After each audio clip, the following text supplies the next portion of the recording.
it's time to sit back and relax with your favorite drink. And listen.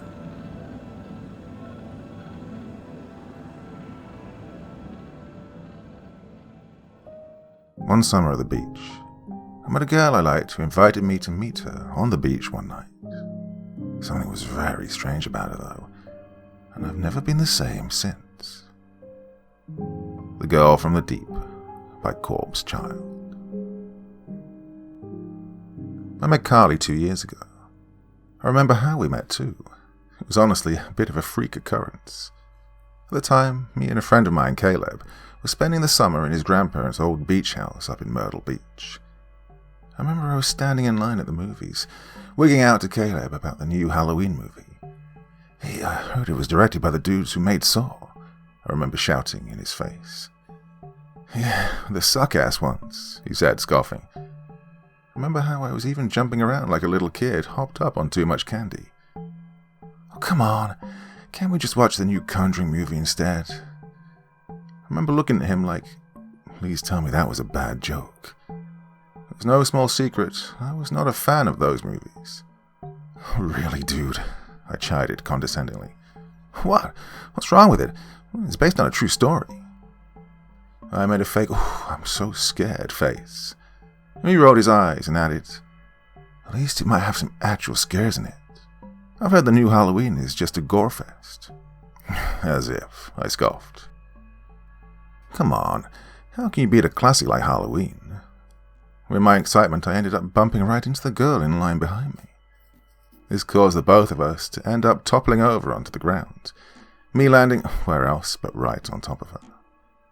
For a moment, we stared at each other on the ground, facing each other with both our eyes the size of serving platters. I stammered. Are you okay? She just continued staring back at me, face chiseled in an expression of pure shock. From behind me, I could hear the sound of a photo snapping. Looking back, I saw Caleb standing there with a shit-eating grin on his face, holding his phone up.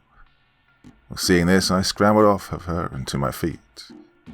He started snickering, and I saw the crowd form around us. What the hell are you doing? Oh, don't mind me, he remarked, his grin still on full blast. I was about to try and rush him to snatch the phone and chuck it half across the street when, from behind me, I heard a soft voice ask, was it a good pic? I snapped my head around to see her on her feet too. She was smirking kind of sheepishly. Instantly, my body tensed up again. I stuttered, and she started giggling. My tongue froze again. Oh, come on, dingus. You're blowing it here. Get your shit together. Pete, I finally blurted. Huh? She asked. Come again? My name, Pete. I chuckled nervously, feeling less than 2 seconds from a heart attack, and shakily held my hand out to her. She stared at me for a moment, seemingly confused. Her eyes seemed to lock directly into mine. In a way, I could feel them boring through me. For a moment, I thought I could see something else in those eyes. Something like maybe worry or fear. Yo, Pete, you coming? I looked behind me to see that the line was moving. Caleb was third in line now to the ticket booth. I turned again back to her, her face still fixed in that worried-looking expression. I signaled to him that I'd be right there. He rolled his eyes and mouthed for me to hurry the hell up. Well, I was the one with the money for the tickets. Suddenly she started blinking rapidly, broken from her stupor. Oh, she asked. What happened? Oh, nothing. I just told you my name was Pete and you just sort of zoned out there. Is everything okay? She smiled again and nodded her head. Yeah, sorry, she said, chuckling.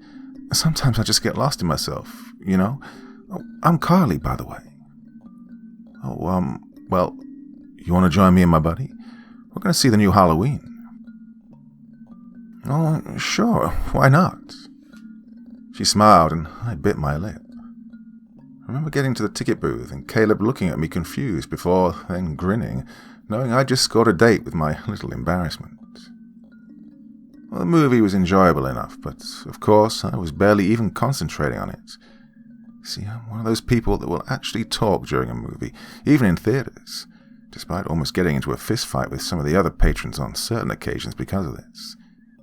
Caleb would usually try to ignore me, but not her. Actually, turns out Carly was the same way. So we spent the entire time gawking, laughing, and chatting back and forth about the movie. Though, like I said, I was barely focused on the screen. I couldn't take my eyes off of her for more than 30 seconds without finding my gaze locked right back on her. I mean, she was beautiful. Sure, drop-dead freaking gorgeous, in fact. But it wasn't just that. There was something else about her, something more... something, well, I don't know. Hypnotic in a way. Still, bottom line, that night went from a great night to freaking amazing, all because I'd made a fool of myself. Towards the end of the movie, despite what I just said, somehow I didn't notice she'd laid her head on my shoulder and fallen asleep. When I woke her up, she jolted awake, frightened. "What happened?" she exclaimed, throwing her head left and right. "Whoa, sorry, I didn't mean to scare you. The movie's over, though." She began to relax a little. I could tell she was still tense about something, though. "Hey, is everything okay?" "Oh, yeah. What time is it, though?"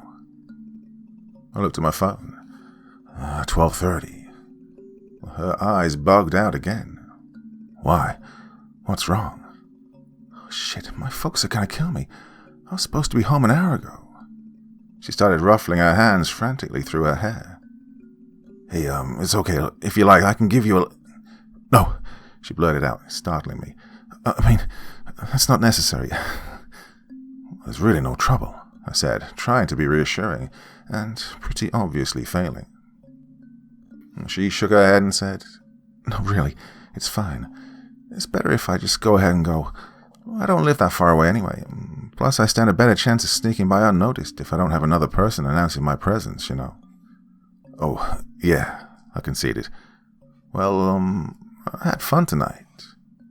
She smiled and said, "Me too." As she was turning to leave, I shot out my hand and shouted, "Hey, wait!" She spun around. I started digging in my pockets, pulling out my ticket stub and pen, and began scrawling my phone number. Yeah, call me sometime. We can maybe hang out again." She giggled before pocketing my number and leaving. And so yeah, that's how all that started. It was only the weekend after that that our second date was booked, this time being to the water park. And that's where I learned she actually used to be on a high school swim team, as well as work in summertimes as a lifeguard. Well, I'll say this much, she could swim circles around my house. Turned out she lived right along the beachfront here in Myrtle Beach. I remember thinking how cool that was. "I'm going to call you Ariel from now on," I joked. Her face seemed to sink at this. "You know, from Little Mermaid." "Oh, yeah, I know what you meant, just... I don't know, I'd really rather not be called that." "Oh," I said, feeling stupid. "Sorry."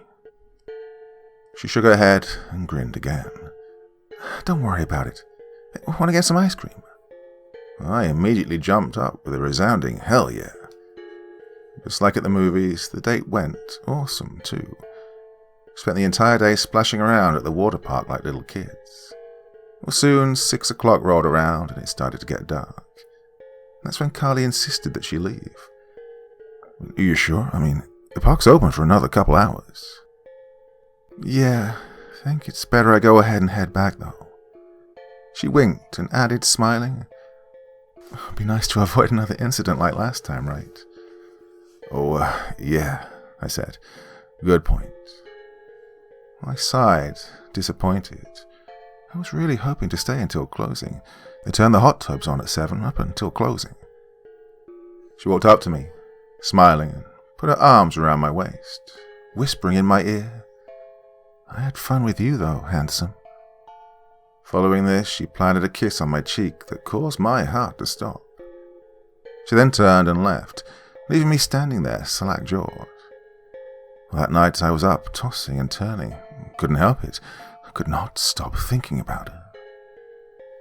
I kept having this dream where, for some reason, she's standing in front of the ocean, facing me, smiling warmly. She curls her finger, beckoning me forward. I start towards her, compelled by some force, like I'm being pulled by a leash towards her. She backs slowly into the ocean behind her. My own stride quickens. I reach out to her. "Wait," I cry. She continues to be swallowed by the tide. I begin running for her, determined to reach her before she's gone.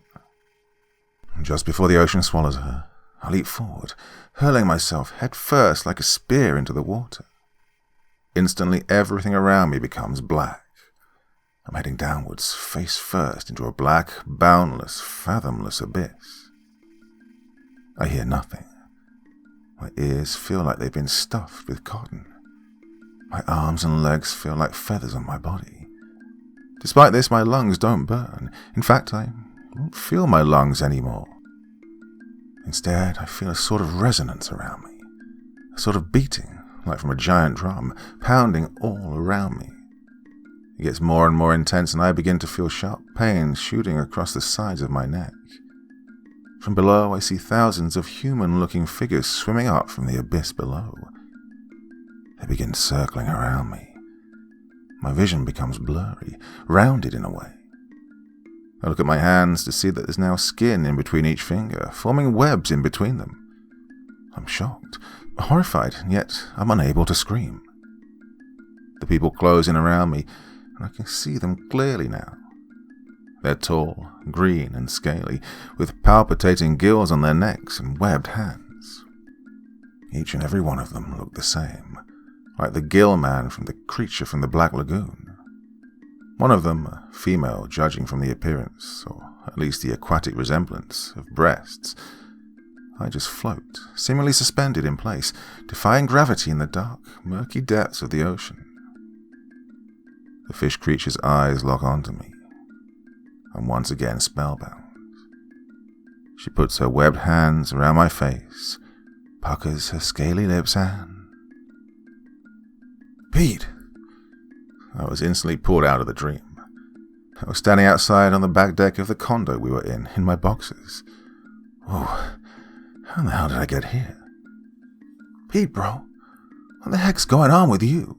he asked, sounding more just shocked at the bizarreness of it. "First you toss around in the bed, muttering to yourself like a crazy person. Now I found you out here, damn near in the buff. Bro, you been smoking?" For a moment, I just stood there. Didn't know how to begin making any kind of excuse. To even do that, I'd have to have understood somewhat what the hell was going on. But I didn't. All I knew at the moment was that one moment I'm sleeping, dreaming about chasing a pretty girl into the ocean. The next, I'm dreaming of being surrounded by fish people and becoming one myself. And now, there I was, out in the open, in my frickin' skivvies. Needless to say, I was far beyond confused. I started. "No." He continued looking at me, bewildered. "I mean, well, not much, eh?" Just to clarify, I don't smoke, drink, or do anything like that. And then again, I didn't typically sleepwalk either, or dream of fish people for that matter. So then, what the hell was going on? In the end, I just copped to the sleepwalking alibi, which I could tell he had a hard time buying. Despite this, probably because it was 3:30 in the morning, he just shook his head and said, "Screw it," and went back to bed. "Just keep it down next time, will you?" "Oh, yeah. Sorry to wake you." But what the hell happened? How did I get here? Then another question popped into my head. How much further would I have gone if Caleb hadn't woken me up? I started thinking about the dream again, standing at the ocean, facing Carly. Was that where I was going? To the ocean? Why? Now, obviously, the simplest explanation to all that was that I was a love-struck dumbass, and I guess my subconscious was trying to act out my latest wet dream. I mean, this was brought on, or likely was anyway, by Carly kissing me on the cheek. Yeah, that's it. That's all it is. I'm just having a weird dream about a girl and started sleepwalking. With that, I decided to go to bed. Going back to sleep was nigh on impossible. Instead, I spent the remainder of that night watching Netflix on my phone. About 6 o'clock or so, with the sun just starting to peek out above the horizon, I get a call from Carly. Part 2. Hello? I answered, still pretty groggy. I was still tired, even if I couldn't actually sleep. Hey there. Listen, you doing anything big tonight? No, not really. Why? You want to meet up at the beach later on tonight? Yeah, sure. What time? About 6-ish, when the sun starts going down. You're on. I heard a giggle on the other end before saying, Awesome. See you there, handsome. She hung up after that, and then I laid back, smiling, watching the sunrise through the window. Petey, old boy, you've done it again. All that day I felt as free as the seagulls that were flocking on the beach, scrounging for breadcrumbs. Nothing was going to ruin my day. Well, Caleb noticed this too. What's got you so hyped, huh? I just grinned. Let me guess, it's that one girl, ain't it? Maybe, I replied, not at all subtly. Why? Well, I had to figure it was either that, or you're still tripping ass on whatever it was you were on last night. And that made me pause. Up to then, I'd actually forgotten about that little incident. Speaking of which, I gonna get any kind of story on what the fuck was going on there? That, I replied, chuckling embarrassingly. I don't know. I guess I was just sleepwalking. Sleepwalking, huh? He scoffed and said, Well, they do say there's a first time for everything. But I'm still wondering what was making you wig out the way you were. What do you mean? I mean, you was flopping around worse than a live fish on a grill. You were also whispering something in your sleep, something about, wait for me or something, I don't know. Now I was curious. See, like I'd been saying, I wasn't a sleepwalker. The same would apply to talking in my sleep as well. At the same time, it's not like I could call bullshit either. I mean, I was standing out in my underwear after apparently sleepwalking. That plus the utterly weird-ass dream making my sleep pretty restless, and it all seemed to add up to what Caleb was saying. What wasn't adding up, though, was why. Why did it happen? Why, after all my life of never having any problems with sleeping, being known to sleep through most of the noise of the city where I live, why am I now having incidents like what happened the previous night? I thought back again to the water park. I had fun with you, handsome. Carly, I wondered. Is she really the reason why? Yes, I know that sounded cheesy enough to make every Hallmark Channel director blush. I mean, well, we'd only just met. But what other explanation was there? Oh, something else, far off in the back of my head, was telling me that there was another aspect of this. That this may not be some love at first sight, destined to be together forever type of deal here. But then, what is it exactly? I decided then that I'd ask Carly when I saw her that evening. How that'd help, I wasn't sure, but the way I figured, it's the only way I was going to get some kind of answer. So the day passed with me and Caleb just screwing around at the boardwalk. I had fun, of course, but at the same time I just couldn't help but think about the ocean, about Carly. Couldn't really explain it, but I was itching to go to the beach right then and there. No, well, actually it was more than that. I felt compelled, summoned to the beach somehow. Not only this, but my entire body felt hot as well. My insides felt like they were cooking inside my skin. I had to get out of my clothes. They were too hot. My mouth was dry. I needed water. I needed the ocean. Yo, Pete, I heard a voice shouting behind me. What the hell are you doing? I snapped back around to see Caleb standing in line for the ice cream stand, looking confused at me. Looking down, I saw that I was, right there in the open, stripped buck-ass nude. I could see a crowd gathering around. I froze up. I stammered. Dude, put your freaking clothes back on. Quick as I could, I scrambled to put my jeans back on before me and Caleb scurried out of the boardwalk and back to the condo.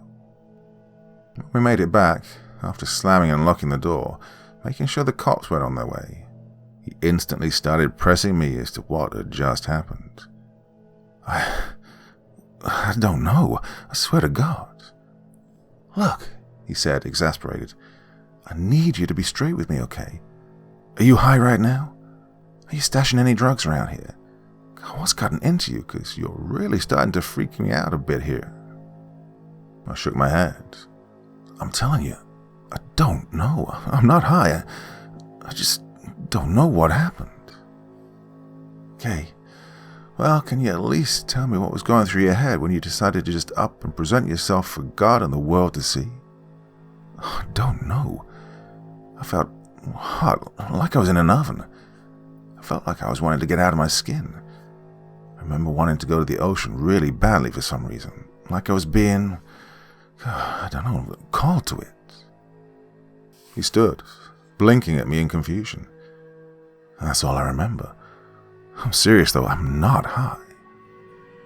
He rubbed his eyes.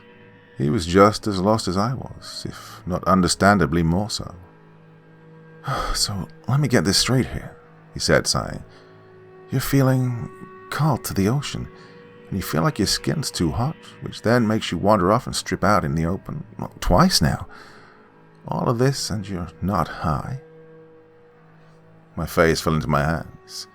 Despite that being exactly what happened, how could I make him understand that? Hell, how was I supposed to make myself understand that? Oh, frick. I don't know, man.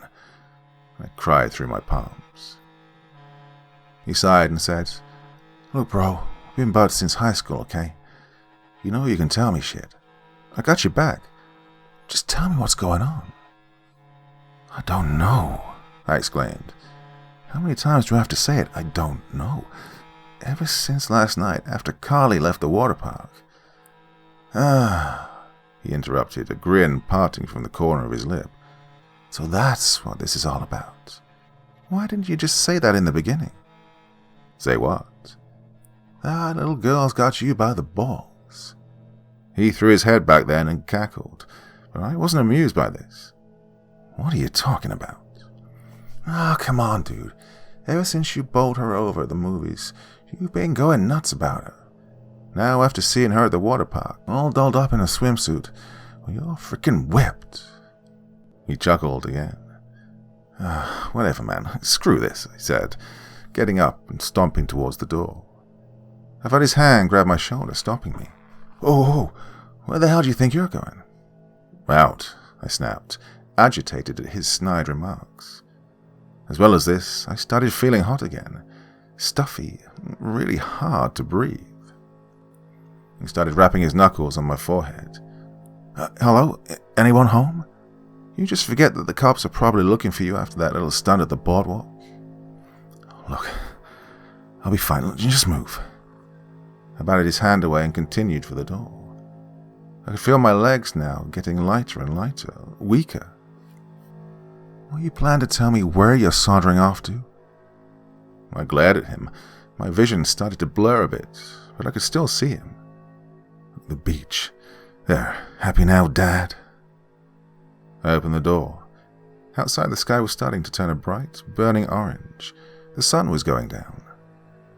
God, I have to go to Carly. I have to get to the ocean. My vision blurred more and more now.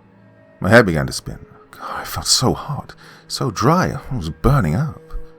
I had to get to the ocean, quick. Before I knew it, I was taking off at full speed.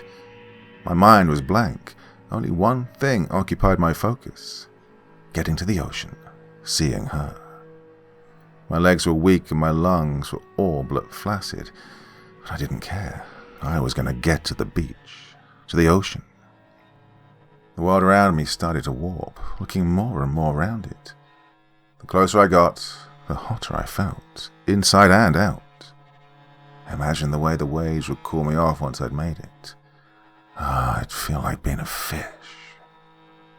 Soon, I was able to see it, the beachfront. It's almost empty, being that the sun was half gone now. There, almost silhouetted against the sunset's burning red beam, Carly stood, facing me, waiting for me, calling to me. When I made it to the shoreline, she smiled. "I'm glad you made it, Pete," she cooed. I stood, breathless, burning up and feeling weak. The way my body felt, I thought my skin would melt off like butter in a microwave. Still smiling, she curled her finger at me, winking. "It's time to come with me." I began staggering mindlessly towards her. I saw her take baby steps backwards with every step I took towards her. The water felt cool across my skin as my feet entered. Not too hot, not too cold. Oh, it was soothing. The further I waded in, the more my body seemed to cool off. More than that, it seemed to go numb, like it wasn't even there anymore. This started from my feet and continued throughout my body the further I entered. She continued stepping backwards, descending further into the tide. From behind her, I saw what looked like dorsal fins approaching in my direction. What the hell? Are those sharks? Despite this, I kept moving forward. I couldn't stop. The fins started circling around me and Carly. Carly finally disappeared, and I dove head first after her. The ocean was murky, making it impossible to see how deep it was at the bottom. It seemed to go on forever as well. I swam and swam as hard as I could, struggling to continue, forcing myself downward. As I went along, I felt sharp, searing pain shoot throughout my body, starting from my ribs. It felt like someone had taken a serrated knife across my body, flaying me open. When I looked down, though, my eyes widened when I saw 3 large gashes, or slots, opened wide across them. What's happening to me? When I went to feel them, my heart almost stopped completely, seeing that there were now large, fleshy webs connecting between my fingers. I could feel panic course through me, and I began flailing frantically to pull myself back to the surface. Eventually, I couldn't feel my arms or legs anymore. In spite of this, I noticed I wasn't sinking. Instead, I just floated there, suspended in the middle of the ocean depths. All around me, I watched as a bunch of figures started swimming around. They swam in one large horde all around me. A school of fish, essentially, forming a sort of ring around me. The longer I watched, the more I was able to distinguish a few of them individually. And that's when I realized these were the same fish people from my dream. Part 3. All of them were green and scaly, with webbed hands and gills across their ribs and necks. I could see their rounded, marbled eyes examine me as they revolved around me. And then, suddenly, they stopped. They now floated still like I was, seeming to defy gravity, as one of them floated up from directly below me. As it swam closer, I could see that it was female, just like in my dream, with scaly, slippery breasts and an hourglass-shaped body. She also had long, light-colored strands that resembled hair, though likely wasn't hair, flowing from her head. Her mouth parted in what I guess was a smile, exposing many rows of small, ivory-inlaid teeth. She took my hands in hers, and from around me I heard the simultaneous sounds that reminded me of what a humpback whale sounds like when doing a mating call. I could do nothing except float there, my body being too exhausted. Her lips began to move, and, just very faintly, I could hear her say, in a deep-toned version of Carly's voice, "Kiss me, my love." She then worked her webbed hand up to my neck, cupping it, before meeting her lips to mine. The moment our lips touched, the whale-calling noise from the others increased in pitch. Her lips stayed stuck to mine for almost a full minute, when, from the corner of my eye, I noticed the others begin to disperse and start swimming around frantically, the way bees do when the hive is disturbed. She pulled away and looked behind me, opening her mouth and letting out a heart-stopping shriek. When I looked behind me to see what the commotion was about, my own jaw dropped. It was Caleb, swimming headfirst straight for me. A relief flowed through me. Oh God, I'm saved. He'll be able to get me out. My relief was cut off, however, as I watched them begin to swarm around him. He struggled furiously, viciously punching and kicking at his assailants, but it did him no favors. They were all too quick to sink their piranha-like teeth into his flesh and have at him. Some of them grabbed at his flailing limbs and began pulling, causing them to start ripping from his body. I could see a cloud of red spread across the murky water. Caleb's eyes were wide with horror, his face twisted with excruciating pain as they continued to maul him. I finally managed to break from my early state of entropy, and I darted through the water to try and get him away from them. I was stopped, however, when the fishwoman tightly grasped my ankle. She pulled me back to her, embraced me and said, "Stay with me, handsome. We'll never die. We'll always be together down here." She moved in to kiss me once again when I shoved her away. For a second she was still. Her rounded eyes somehow opened wider in shock before she let out another shriek and darted through the water towards me. With quicker reflex than I ever thought possible, I dodged her just as she would have seized me. I was then able to grab her and sink my own teeth, now serrated like hers and the others, into her neck. She let out a series of sharp screams that echoed throughout the abyss around us as she squirmed against me. With a single jerk of my head, I tore a chunk from her scaly neck the size of my palm. Her body almost immediately relaxed, and I let go of her. She fell slowly to the dark, boundless depths below. When I looked up, I saw the others staring back at me, horrified and disgusted. Having all but devoured Caleb by that point, I could tell that I was now their second course after what I'd just done. Thinking quickly, I took off, shooting straight up through the water. I didn't dare chance a look behind me.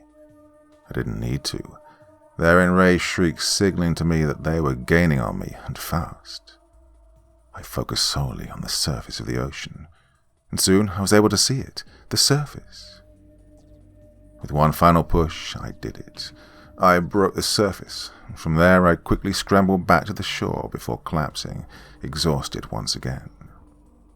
It was at least a good 10 or 15 minutes that I just laid there, completely spent both physically and mentally. It was sort of a slow digression, the thoughts and emotions I felt next. Starting with relief. I'd made it out. Not only that, but my body looked normal again, looking like regular human flesh rather than of fish like it was earlier. Then came complete confusion. What was that? I mean, what the fuck just happened there? What was happening to me? This was then replaced by grief over Caleb. My friend, who'd always had my back since high school, who tried to save me from whatever the fuck that was in the ocean, was now fish food. Finally, this was capped off with a sense of raw terror. God, they're after me now, aren't they? I knew they wanted to kill me for what I'd done down there. I'd seemingly betrayed them and murdered one of their own. And for that, they wouldn't forgive me. I was able to stumble my way back to the condo, where I immediately began packing everything of mine that I could find. I'd likely forgotten a few things looking back, but I couldn't have cared less. I just wanted to get the hell out of Dodge the first chance I could. By sunrise, I was on the highway, heading out of Myrtle Beach. I haven't gone back there since. I never want to. They're still there, I just know it. Somewhere deep beneath the ocean, far further down than most will ever see. They're still there, waiting, longing for me to return so they can finish me. And they'll never stop, for they don't die like the rest of us. Now, though, I suppose, neither do I. I still don't know exactly how my body became the way it is, but I'm willing to bet it had something to do with Carly. How or why, though, I don't think I'll ever be able to tell you. All I can say is, I'm scared. I don't want to go back, but it's getting harder and harder to resist. My body feels so hot all the time, and I can't physically exert myself much at all anymore without feeling breathless and weak. For the past 2 years now, I've shut myself away in my house, living as a hermit essentially. I've managed to get by so far by making money working from home on my computer, along with living off of delivery pizza and takeout. But I'm worried it won't last much longer. Even as I write this, my body feels so hot, and I grow weak, barely able to even stay conscious enough to type. It's the ocean. I can feel it. It's calling me to it, and I don't want to go.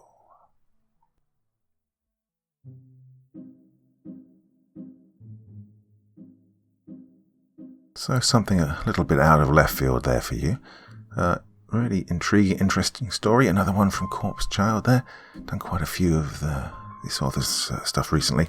And yeah, really enjoying it. So I hope you are enjoying it just as much. Wednesday already, isn't it? So yeah, Monday, Tuesday, Wednesday gone this week. Done a story every day. I did promise you a story every day this week. Things going a little bit easier at work, so I'm going to try and stick to that as best I can. Well, that's it for tonight anyway, but of course I will be back again very, very soon.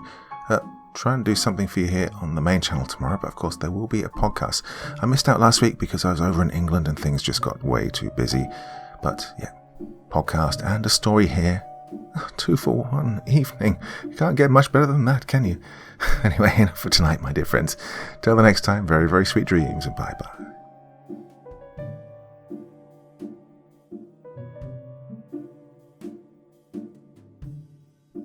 Thank you so much for taking the time to listen to this story today. It really means a lot to me and to the author of the story, of course. Well, if you want to know more about me, I'm pretty much everywhere on social media. You can find me on Facebook, Twitter, Instagram. You can download my music on SoundCloud. I've got a Patreon if you feel like. Throw me $1 or $2. Very much appreciated. And of course, on Reddit, I have a place where you can leave stories if you want me to read one that you've written. Well, hoping to see you all again very soon. Till then, sweet dreams, and bye-bye.